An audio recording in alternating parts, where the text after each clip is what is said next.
The roar of the river drowned out everything, including Ethan Foster's common sense, as he plunged into the churning brown water without a second thought when he saw the green hand break the surface for just a moment before vanishing beneath the flood. The spring melt had turned the crescent river into a monster, swollen and angry, tearing through the valley with enough force to uproot trees and swallow entire sections of the northern road. Ethan had been checking his livestock when he heard the desperate thrashing upstream, and by the time his brain caught up to what his eyes were seeing, his legs were already carrying him toward the bank. An orc woman, her dark hair plastered to her head, fighting against the current and losing badly. The water hit him like a physical blow, cold enough to steal his breath and strong enough to nearly sweep his feet out from under him. He was a decent swimmer, had grown up on this river when it was calm and friendly, but this was something else entirely. The current grabbed him immediately, pulling him downstream even as he fought his way toward the center where he had last seen her, there. A flash of green skin, an arm reaching up. Ethan kicked hard, his muscles burning with the effort, and managed to grab hold of something solid. Her wrist. She was heavy, waterlogged and panicking, and for a terrible moment he thought they would both go under. But he was a farmer, not a weak man, and he hauled her toward him with everything he had. Her other hand shot out and grabbed his shirt, then his shoulder, then wrapped around his neck with such force that she nearly choked him. Her eyes were wide with terror, yellow gold and primal, and she was making a sound he had never heard before, something between a gasp and a growl. He tried to tell her to calm down, that he had her, but water filled his mouth and he choked instead. Getting to shore was a nightmare. Every time Ethan thought he had his footing, the river would surge and knock them both sideways. The orc woman clung to him with a grip that would leave bruises, her arms locked around his torso now, her legs tangling with his in a way that made swimming nearly impossible. But he could not blame her. She was drowning, and he was the only solid thing in a world gone liquid and deadly. His foot finally hit a rock, then another, and he was able to half walk, half crawl toward the shallower water near the eastern bank. The woman did not let go. Even when they were in water only knee-deep, even when they collapsed together on the muddy shore, she held onto him with both arms, her entire body shaking so violently he could feel his own teeth rattle. Ethan lay there on his back in the mud, gasping for air, his heart hammering against his ribs. The orc woman was sprawled half on top of him, her face pressed against his chest, her breath coming in ragged, desperate heaves. He could feel how cold she was even through his soaked shirt, could feel the points of her small tusks pressing against his collarbone. "It is all right," he managed to say between gasps. "We are safe now, you can let go." She did not let go. He tried again, speaking slowly and clearly. "The river cannot reach us here. You are safe." Her arms tightened around him. Ethan waited, giving her time, letting his own breathing steady while the adrenaline slowly drained from his system. The sun was still high, which was good because they were both soaked to the bone and would need to get warm and dry soon. His farmhouse was maybe half a mile back through the woods, an easy walk under normal circumstances, though he was not sure how easy it would be with an orc woman attached to him like a barnacle. After what felt like an eternity but was probably only a few minutes, he tried to sit up. She moved with him, still holding on, and he found himself in an awkward seated position with her kneeling in front of him, arms still locked around his shoulders. Her eyes were squeezed shut now, and he could see that she was younger than he had first thought, probably around his own age of 24 or maybe a bit younger. Her skin was a deep forest green, darker along her shoulders and arms, and her hair was almost black, hanging in heavy ropes down her back. "My name is Ethan," he said quietly. "Ethan Foster. I live just through those trees. I have a fire, dry clothes, food. But we need to walk there, which means you need to let go of me." Her eyes opened at that, locking onto his, and he saw something in them that made his chest tighten. Not just fear. Deeper than fear. The kind of terror that comes from staring at your own death and not being sure you actually escaped it. "I will not leave you," he added, guessing at the problem. "I promise. But we cannot stay here. We need to get warm." She stared at him for a long moment, searching his face, and then very slowly, very reluctantly, she loosened her grip. Not all the way. Just enough that he could move, could shift his weight and start to stand. Her hands slid from his shoulders to his arms, then to his hands, and she gripped those instead with enough pressure to make his knuckles ache. Ethan stood carefully, bringing her up with him, and was surprised by how tall she was. He was just over 6 feet, and she was only a few inches shorter, though her build was different, broader through the shoulders and hips. She wore what looked like traveling clothes, leather pants and a tunic that was probably brown or gray under all the mud, and no shoes.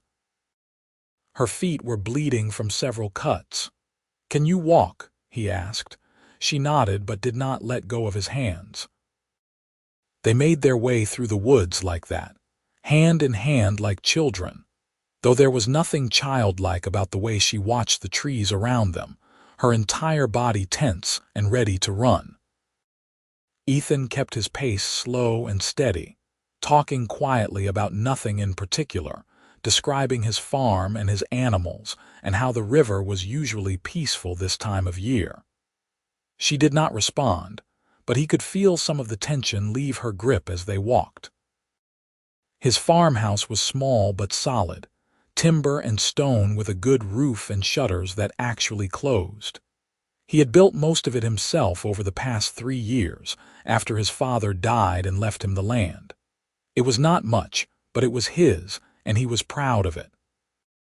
The chickens scattered as they approached, and his old dog, Rufus, raised his head from where he was sleeping on the porch, gave them a curious look, and went back to sleep. The orc woman stopped at the edge of the yard, her eyes fixed on the house like it might attack her. "It is safe," Ethan said. "I promise. No one here but me and the animals. You live alone." Her voice was rough, deeper than he expected, with an accent he could not place. "Yes. My father passed a few years back, my mother before that. It is just me now." She looked at him then, really looked at him, and he wondered what she saw. A human man, probably looking half drowned and covered in mud, but who had jumped into a flooded river without hesitation. He hoped she saw someone trustworthy. He hoped she saw someone who would not hurt her. "My name is Karga," she said finally. "Karga of the Ironwood clan, or I was. I am not sure what I am now." There was a story there, a painful one, but Ethan did not push. He just nodded and gave her hand a gentle squeeze. "Nice to meet you, Karga. Now, let us get you inside and warm before we both catch our deaths." She followed him into the house, still holding his hand, and only let go when he needed both hands to build up the fire in the hearth. The main room was simple: a cooking area, a table with 2 chairs, a couple of shelves with supplies, and the fireplace that provided heat for the whole house. His bedroom was through a door to the left, barely big enough for a bed and a chest. It was not luxurious, but it was clean and dry and getting warmer by the minute as the fire caught and spread. Karga stood in the middle of the room, dripping onto his floor, her arms wrapped around herself. She was still shaking, though whether from cold or shock he could not tell. "I am going to get you some dry clothes," Ethan said. "They will be too big, but they will be warm. And then we need to look at those cuts on your feet."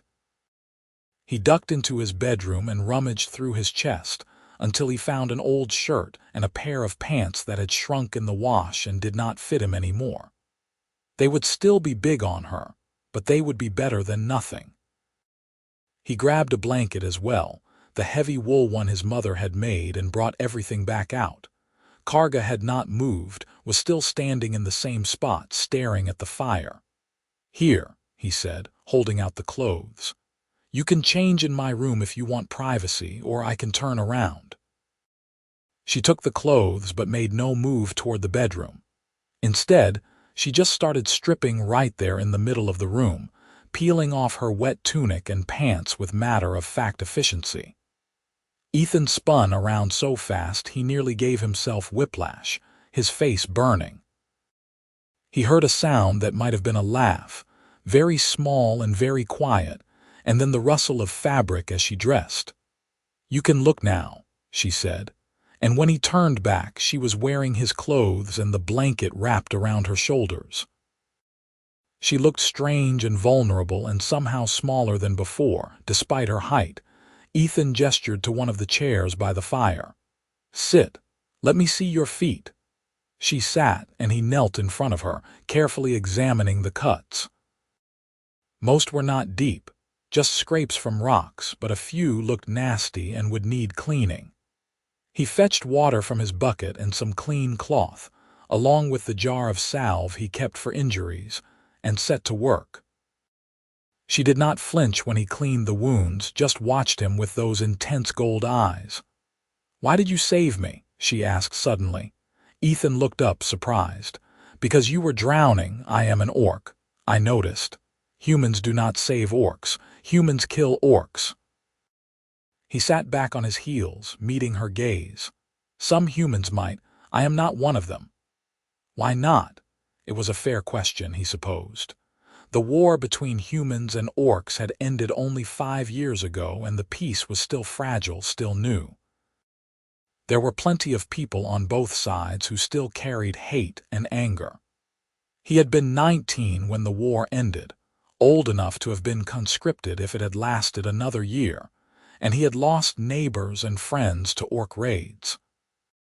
But he had also met orc traders who came through town, had seen orc children playing in the streets of the border villages, and he had decided years ago that he did not have room in his heart for that kind of hate. "Because you are a person," he said simply, "and people do not deserve to drown." She stared at him for a long moment, something complicated passing behind her eyes, and then she looked away down at her hands. "I was cast out," she said quietly, "from my clan. 3 days ago, they left me on the north side of the river and told me never to come back." Ethan felt his chest tighten with anger on her behalf. "Why?" "Because I helped a human family. Their child had fallen into a ravine and I heard the mother crying. I pulled the child out, made sure he was breathing, and then I left.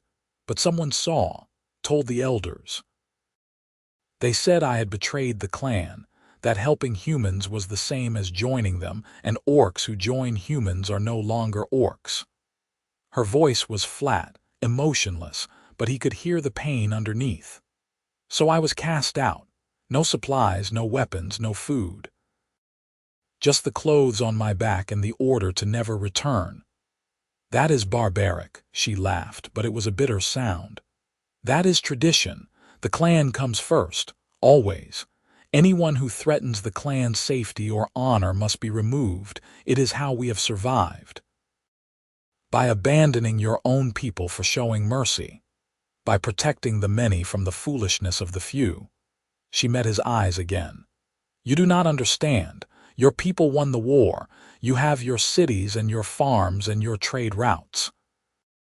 We have the mountains and the forests and the constant fear that you will decide peace is too expensive and come for us again. Every orc who helps a human makes us look weak, makes us look like we are surrendering." Ethan applied salve to the last of her cuts and wrapped her feet in clean cloth. "I am sorry," he said, "for what was done to you. You did the right thing saving that child." "Did I?"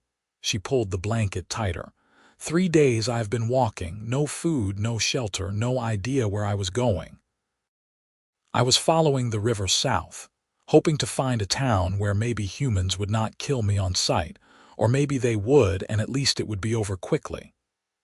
And then the ground gave way beneath me, and I was in the water, and I could not breathe, could not think, could only feel myself drowning." Her voice cracked. "And then you were there." He did not know what to say to that, so he just reached out and took her hand again, giving it a gentle squeeze. She squeezed back, hard enough to hurt, and he let her. They sat like that for a while, the fire crackling between them, their hands clasped together. Outside, the sun was starting to set, painting the sky in shades of orange and red. Ethan's stomach growled, reminding him that it had been hours since he had eaten, and Karga had probably not eaten in days. "Are you hungry?" he asked. She nodded. He stood and moved to his shelves, pulling down bread and cheese and some dried meat. It was not a feast, but it was food, and he had plenty. He cut thick slices of everything and set them on the table, along with a jug of water.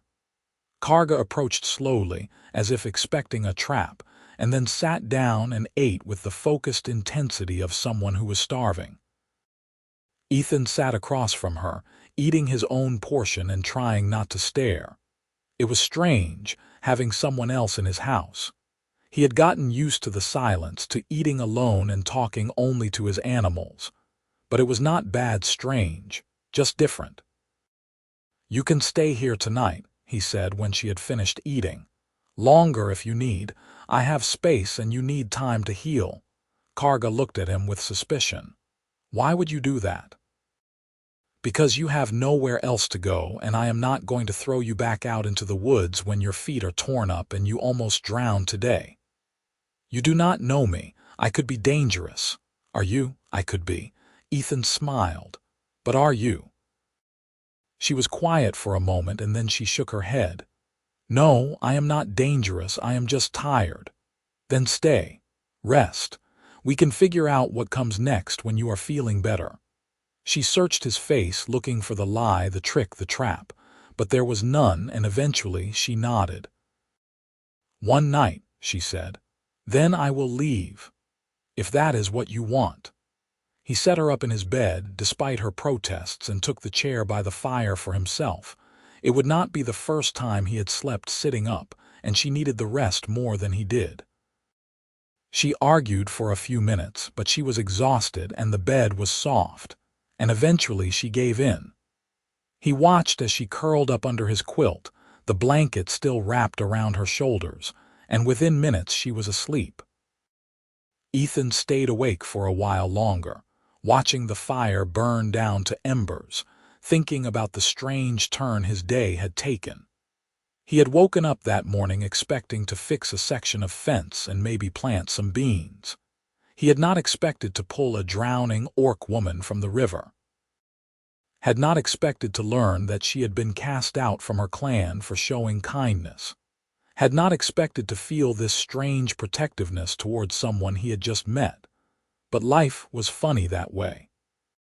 Full of surprises, some good and some bad, and all you could do was try to make the right choices when they came. He hoped he was making the right choice now. Morning came too early. Sunlight streaming through the windows and birds singing loud enough to wake the dead. Ethan groaned and stretched, his back protesting from a night in the chair, and shuffled over to the fireplace to build up the fire. He had porridge cooking and water boiling for tea before he remembered he had a guest, and when he turned around, Karga was standing in the doorway of his bedroom watching him. "Good morning," he said. "I hope I did not wake you." "You did not. I have been awake for a while." I was trying to decide if this was real or if I was dreaming. "It is real. Are you hungry?" She nodded and came to sit at the table, moving stiffly. Her feet had to be hurting, but she did not complain. He served up 2 bowls of porridge, adding honey and dried berries to both, and they ate in comfortable silence. When they were finished, Karga set down her spoon and looked at him. "I should go," she said. "Where?" "I do not know. South, maybe, away from the mountains, somewhere I can find work." "What kind of work?" She shrugged. "Anything. I am strong. I can lift, carry, build. I was training to be a hunter before I was cast out, so I know how to track and skin game. Someone will need those skills." "I need those skills," Ethan said before he could stop himself. She blinked. "What?" "I need help. The farm is small, but it is a lot of work for one person. I have been managing, but barely. And spring is when everything happens all at once. Planting, repairs, lambing season. I could use an extra set of hands." He was making this up as he went, but it was not untrue. He did need help. He had been considering hiring someone from town, but that cost money he did not have much of. "I cannot pay you much, but I can offer room and board and a place to stay as long as you need it." Karga stared at him like he had grown a second head. "You want me to work for you?" "With me, as a partner, not a servant. I am an orc. I noticed people will talk. They will say terrible things about you. Let them talk. I do not live my life for the approval of people in town." That was mostly true. He went into the village once a week for supplies and trade, but he kept to himself otherwise. He had friends, but not many, and none who would care if he hired an orc to help on his farm. She was quiet for a long time, her eyes fixed on her bowl. "You are serious," she said finally. "I am." "Why?" It was the same question she had asked last night, and he gave her the same answer. "Because you need help, and I need help, and it seems foolish not to help each other when we can. You are very strange for a human. I will take that as a compliment." She almost smiled at that, just a tiny quirk at the corner of her mouth, and then she nodded. "All right, I will stay for a little while until I figure out what else to do." "Good." Ethan stood and started clearing the dishes. "Then we should get started. I need to check the fence line this morning, and the chickens need feeding, and one of the goats has been limping." "Can you handle the chickens?" "I can handle chickens." They worked together through the morning, Ethan showing her around the farm, introducing her to his small herd of goats and sheep, his chickens, his cow. She was quiet but competent, handling the animals with a gentleness that surprised him. She was also strong, easily lifting bags of feed that he usually had to drag, and when they got to the section of fence that needed repair, she held the post steady while he hammered. By midday, they were both sweating and tired, and Ethan called a break. They sat on the porch with water and more bread, watching the clouds drift across the sky. "This is nice," Karga said quietly. "Peaceful. It is. That is why I like it out here, away from everything." "Do you ever get lonely?" Ethan considered that. "Sometimes. But I like the quiet too much to mind." She nodded like she understood, and maybe she did. They finished their water and went back to work, and the afternoon passed in much the same way as the morning. By the time the sun was setting, Ethan was exhausted but satisfied. They had gotten more done in one day than he usually managed in 3. That night, Karga insisted on sleeping by the fire instead of taking his bed again, and he was too tired to argue. They fell into an easy routine over the next few days, working together during the day and talking quietly by the fire at night. She told him about her clan, about growing up in the mountains, about the traditions and the training and the constant struggle to survive in a world that did not want them. He told her about his parents, about learning to farm from his father, about the loneliness of the last few years. It was easy talking to her, easier than it had been with anyone in a long time. A week passed, and then 2, and Karga showed no signs of leaving. Ethan did not mention it, afraid that bringing it up would remind her that she had other options, that she did not have to stay on a small farm with a human who talked too much and did not know when to stop asking questions. But she seemed content, or at least not unhappy, and that was enough for him. The problem started on a Thursday when Ethan went into town for supplies. He noticed the stairs immediately, more than usual, and the way people whispered when he passed. "Mrs. Henderson," who ran the general store, was tight-lipped when he placed his order, and when he asked if something was wrong, she just shook her head and told him his supplies would be ready in an hour. He was loading sacks of flour into his wagon when Thomas Grant approached, a man he had known since childhood, someone he had considered a friend. "Ethan," Thomas said, his voice low, "we need to talk." "About what?" "About the orc living on your farm." Ethan felt his stomach sink. "How did you hear about that?" "Miller saw her when he was passing through last week. Told everyone in town. People are worried." "Worried about what?" "She is helping me with the farm, that is all." "She is an orc, Ethan. You cannot trust them. They are dangerous." "Karga is not dangerous. She is a person who needed help and I gave it to her." Thomas stepped closer, his voice dropping even further.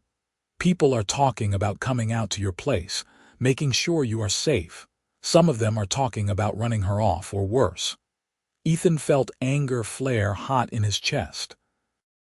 "If anyone comes to my farm with the intention of hurting her, they will have to go through me first." "Ethan, be reasonable." "I am being reasonable. You are the ones talking about violence against someone who has done nothing wrong." "She is an orc. She is a person." Ethan realized he was shouting and forced himself to lower his voice. "She saved a human child, Thomas. That is why her clan cast her out, because she showed mercy. And you want to repay that by running her off or killing her. What does that say about us?" Thomas looked uncomfortable. "I am just trying to warn you. Not everyone is as understanding as I am." "Then maybe they should be." He finished loading his wagon in tense silence and left town as quickly as he could, his mind racing. He needed to warn Karga, needed to make sure she was safe. Maybe she should leave, go somewhere farther south where people did not know her. But the thought of her leaving made his chest ache in a way he did not want to examine too closely. When he got back to the farm, Karga was in the garden, weeding between the rows of vegetables. She looked up when she heard the wagon and smiled, a real smile that showed her small tusks, and Ethan felt his heart do something complicated in his chest. He climbed down and walked over to her. "We need to talk." Her smile faded. "What is wrong?" He told her everything about the whispers and the stairs and Thomas's warning. She listened without interrupting, her face growing more closed off with every word. When he finished, she nodded once. "I will leave tonight." "What? No." "You heard what he said. People are planning to come here." "I will not put you in danger because of me." "I am not in danger. You are. Then I will leave and the danger will leave with me." She stood, brushing dirt off her hands. "It was foolish to think I could stay. I knew this would happen eventually." "Karga, no, this is your home now." "It is your home. I am just a guest." "You are more than that." The words were out before he could stop them, and they hung in the air between them, heavy and complicated. She stared at him. "What?" Ethan took a breath. "You are more than a guest. You are my friend, my partner. And I do not want you to leave." "Ethan." "I know it is complicated. I know people will not understand, but I do not care. This is my farm, my land, and you are welcome here for as long as you want to stay." She was quiet for a long moment, and he could see her struggling with something, some internal battle he was not privy to. Finally, she said, "What if they come? What if they try to hurt you because of me? Then we will deal with it, together. You would fight your own people for me." "Yes." The word came out with absolute certainty, and he realized it was true. He would fight for her, would protect her. Because she had become important to him in a way he had not expected, in a way that went beyond friendship or partnership or even gratitude. Karga closed her eyes, and when she opened them again, they were bright with unshed tears. "You are a fool," she said softly, "probably. A kind, stupid, wonderful fool. I will take that as a compliment." She laughed, and it was wet and shaky, and then she was hugging him, her arms tight around his shoulders, her face pressed against his neck. He hugged her back, holding her close, and tried not to think about how right this felt, how perfect. They stood like that for a long time, wrapped up in each other, and when they finally pulled apart, something had changed between them. Something unspoken but understood. That night, they reinforced the doors and windows just in case. Ethan cleaned his father's old rifle and made sure it was loaded, and Karga fashioned a spear from a broken hoe handle and a knife. They did not talk about what they would do if people actually came, but they both knew. They would stand together. But no one came that night or the next or the night after that. A week passed and then another, and Ethan started to think that maybe Thomas's warning had been enough. Maybe people had decided it was not worth the trouble. Maybe they were safe. He should have known better. They came on a Saturday evening just as the sun was setting. 6 men from town, all people Ethan knew, all carrying tools that could be used as weapons. They stopped at the edge of his property and Thomas Grant stepped forward. "Ethan," he called, "we need you to come out here." Ethan was already on the porch, Karga standing behind him. He had seen them coming from a distance and had time to prepare. "This is my property, Thomas. You are not welcome here. We are here for the orc. Send her out and we will leave you alone." "No. Ethan, do not be stupid.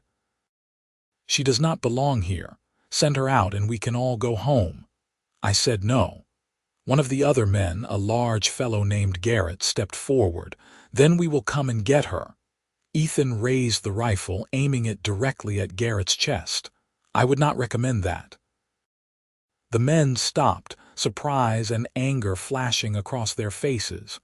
"You would shoot us," Garrett demanded. "Your own neighbors." "I would defend my home and my friend from people who came here with violence in their hearts."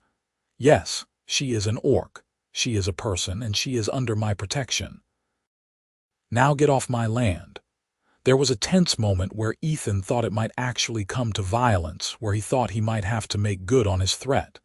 But then Thomas held up a hand, stopping the others from advancing. "This is not over, Ethan," he said. "You are making a mistake." "That is my decision to make." The men left, grumbling and casting dark looks over their shoulders, and Ethan did not lower the rifle until they were out of sight. His hands were shaking, adrenaline coursing through his veins, and he had to set the gun down before he dropped it. Karga was beside him immediately, her hand on his shoulder. "Are you all right?" "I am fine. Are you?" "I am not the one who just threatened to shoot 6 men. I would have done it." He looked at her. "If they had come closer, if they had tried to hurt you, I would have done it." She cupped his face with one hand, her thumb brushing his cheek. "I know. You are the bravest, most foolish man I have ever met. You said that already. It bears repeating." They went inside and Ethan barred the door, his heart still racing. Karga made tea, something calming with herbs she had gathered from the forest, and they sat by the fire, not talking, just being together. "They will come back," Karga said eventually. "And next time they will bring more people, maybe, definitely. You humiliated them. They will not let that stand." Ethan knew she was right, but he did not want to admit it, did not want to think about what it would mean if she was right. "What do you want to do?" he asked. She was quiet for a long time, staring into the fire. "I do not want to leave," she said finally. "I like it here. I like working with you, talking with you. I like this life, but I do not want you to get hurt because of me." "I am not going to get hurt. You do not know that, neither do you." She sighed and leaned against him, her head resting on his shoulder. He put his arm around her and they sat like that, tangled together, watching the fire burn. "What if we left?" she said quietly. "Both of us. Took what we could carry and headed south. Found a new place to start over. This is my home. My father's home. I do not want to leave it. Even if staying means fighting, even then." He tightened his arm around her. "But if you want to go, I will not stop you. I will give you supplies, a weapon, whatever you need. And what about you? I will stay here, protect what is mine. You are a stubborn fool. You said that already too. She pulled back to look at him, her gold eyes serious. What if I stayed? What if we both stayed and faced whatever comes together? I would like that. Even if it means more fighting, more people coming to your door with hate in their hearts, even then. She searched his face and he let her, hiding nothing.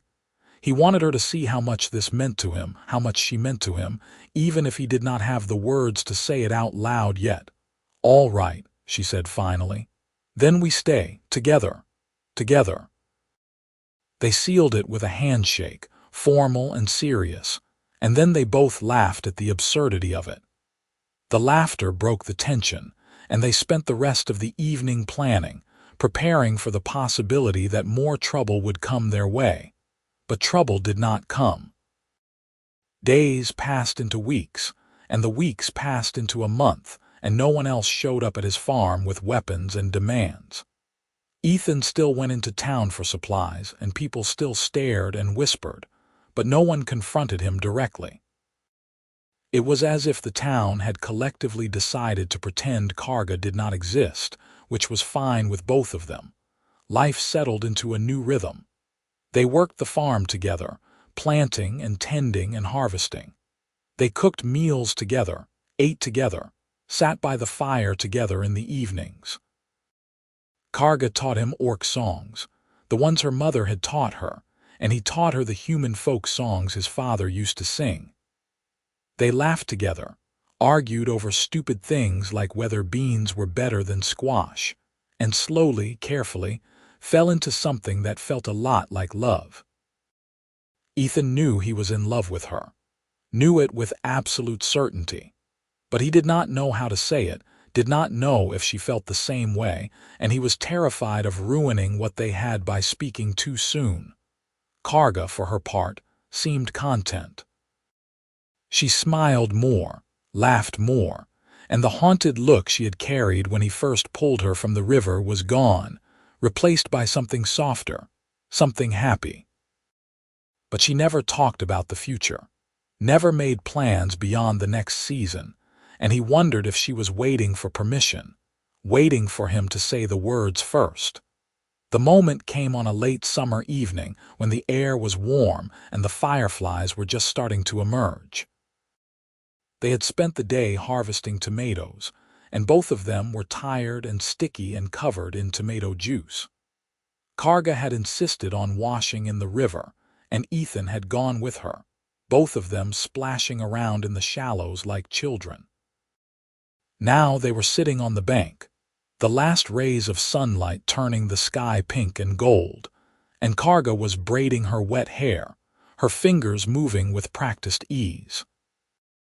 Ethan watched her, mesmerized by the simple domesticity of it, by the way the light caught on her green skin, by the small smile on her face. "Karga," he said, and his voice came out rougher than he intended. She looked up, her hand stilling. "Yes, I need to tell you something, all right." He took a breath. "I am in love with you." She stared at him, her eyes wide. "What? I am in love with you. I have been for a while now, and I know this is complicated, and I know there are 100 reasons why this is a terrible idea, but I do not care. I love you, and I needed you to know." She did not say anything for a long moment, and Ethan felt his heart sink. He had misread the situation, had assumed too much, and now he had ruined everything. But then she was moving, closing the distance between them, her hands cupping his face, and she was kissing him. It was not a gentle kiss, not tentative or questioning. It was fierce and certain and full of all the things she had not been able to say with words. When they finally broke apart, both of them breathing hard, she pressed her forehead against his. "I love you too," she whispered. "I have loved you since the day you pulled me from the river and would not let go. Since the day you offered me a home when I had nothing. Since the day you stood between me and violence and did not flinch.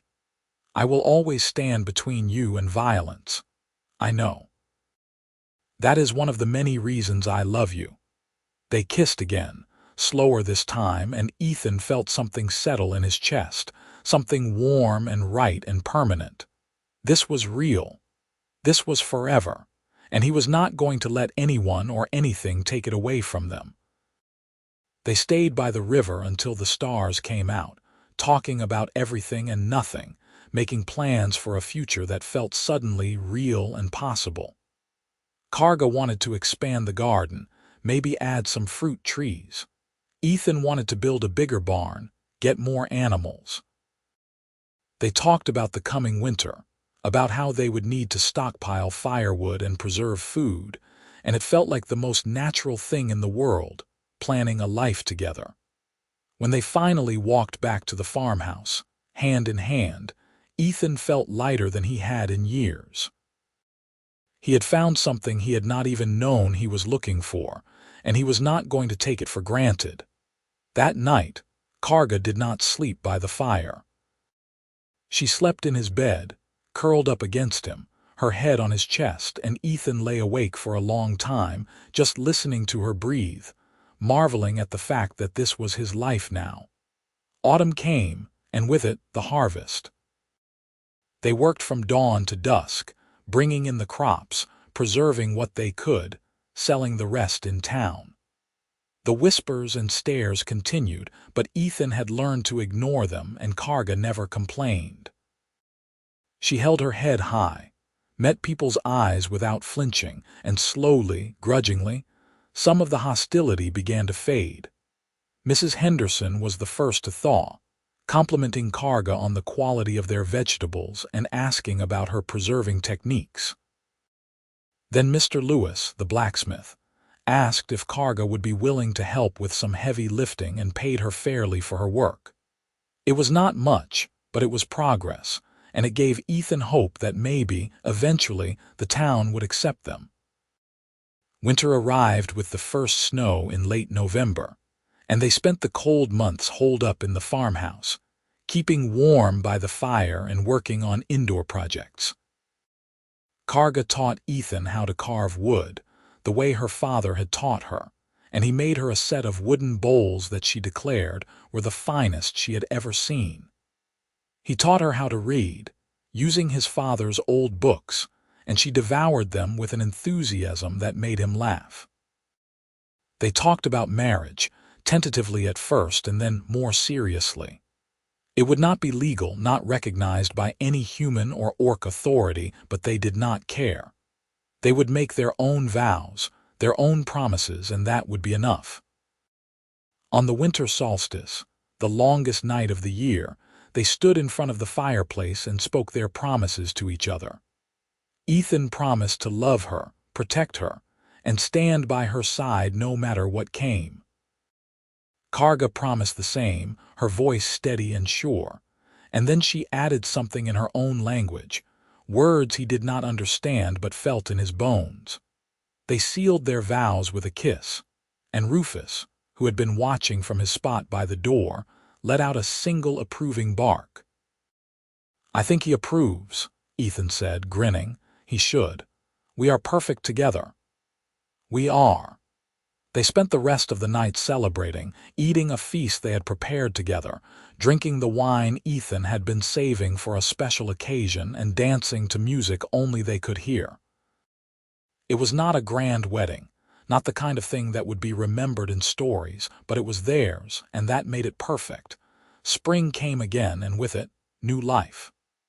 The ewes had lambs, the chickens laid eggs, and the garden burst into bloom. Karga was in her element, tending to the animals with a gentleness that never failed to surprise him, and Ethan found himself falling in love with her all over again every single day. One morning in early May, Karga came to him with a strange look on her face. "Ethan," she said, "we need to talk." His heart jumped into his throat. "Is something wrong?" "No, the opposite, actually." She took his hands, her gold eyes shining. "I am pregnant." For a moment, Ethan could not process the words. Pregnant. She was pregnant. They were going to have a child. "Are you sure?" he asked. "I am sure." "I have known for a few weeks, but I wanted to be certain before I told you." "A few weeks?" he laughed, a little hysterically. "We are going to have a baby. We are." He picked her up and spun her around, both of them laughing, and when he set her down, he kissed her with all the joy and love and wonder he was feeling. A baby. They were going to have a baby. It was terrifying and incredible and more than he had ever hoped for. The pregnancy was not easy.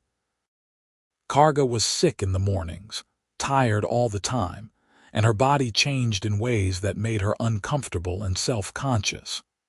But Ethan was there for all of it, holding her hair when she was sick, rubbing her feet when they ached, and telling her every single day how beautiful she was. He went into town more often, trading for things they would need, baby clothes and blankets and supplies. Mrs. Henderson was surprisingly helpful, offering advice and even knitting a tiny hat. Other people were less kind, their stares turning judgmental, their whispers turning cruel. But Ethan did not care. Let them talk. He had everything he needed right here. The baby came in late autumn, on a night when the wind was howling and the first snow was falling. Karga labored for hours, strong and fierce and terrifying, and Ethan stayed by her side the entire time, holding her hand and trying not to panic. When the baby finally arrived, a tiny, squalling thing with green skin and her mother's eyes, Ethan felt his heart expand in a way he had not known was possible. A daughter. They had a daughter. She is perfect, he whispered, tears streaming down his face. She is, Karga agreed, exhausted but smiling. What should we name her? They had talked about names, but nothing had felt right. Now, looking at his daughter, Ethan knew. Anya, he said. Her name is Anya. Anya, Karga repeated, testing the sound. I like it. Anya Foster. Anya Foster, Ethan agreed, and he pressed a kiss to his daughter's forehead, marveling at how small she was, how fragile, how absolutely perfect. Life with a baby was chaos. Anya cried at all hours, needed constant feeding and changing, and seemed determined to never let them sleep. But Ethan and Karga managed, working together the same way they had managed everything else. They took turns getting up with her at night, sang her lullabies in both human and orc languages, and fell even more in love with each other watching the other be a parent. The town's reaction to Anya was mixed. Some people were horrified, calling her an abomination, a half-breed that should not exist. Others were curious, even kind, admiring her from a distance and asking polite questions. Mrs. Henderson knitted more baby clothes, and Mr. Lewis made a tiny pair of booties from soft leather. It was not universal acceptance, but it was enough. Anya grew quickly, as orc children did, and by her first birthday she was already walking and babbling in a mix of human and orc words. She had her mother's strength and her father's curiosity, and she was absolutely fearless, climbing everything she could reach and getting into trouble at every opportunity. Ethan loved every minute of it. One evening, when Anya was asleep and the house was finally quiet, Ethan and Karga sat on the porch, watching the stars. It had been 2 years since he had pulled her from the river, 2 years since she had grabbed onto him and refused to let go, and it felt like both a lifetime and no time at all. Do you ever regret it? He asked. Staying here, building this life with me. Karga looked at him, her expression soft. Never, not for a single moment. Even with all the trouble, the stares and the whispers and the people who hate us. Even with all of that, you gave me a home, Ethan. A family. A reason to keep going when I thought I had nothing left. I could never regret that. I love you, he said, the words coming easy now after so much practice. I love you too. She leaned against him, her head on his shoulder. Thank you for not letting go. I never will. And he meant it. No matter what came, no matter what challenges they faced, he would never let go of her. She was his partner, his love, his wife in every way that mattered, and he was going to spend the rest of his life making sure she knew it. Inside, Anya started crying and they both sighed and stood, ready to face whatever new chaos their daughter had in store for them. But as they walked back into the house, hand in hand, Ethan felt nothing but gratitude. Gratitude for the river that had brought Karga to him, for the stubbornness that had kept them together, and for the love that had grown between them, strong and unbreakable. This was his life now. Strange and complicated and absolutely perfect, and he would not change a single thing. Years passed, and the farm prospered. Anya grew into a bright, curious child, her mixed heritage making her unique but not outcast, at least not in her own home. She learned to work the land from both her parents, learned to read and write from her father, and learned the old orc stories from her mother. She was happy, loved, and safe, and that was all Ethan had ever wanted for her. The town continued to evolve in its acceptance.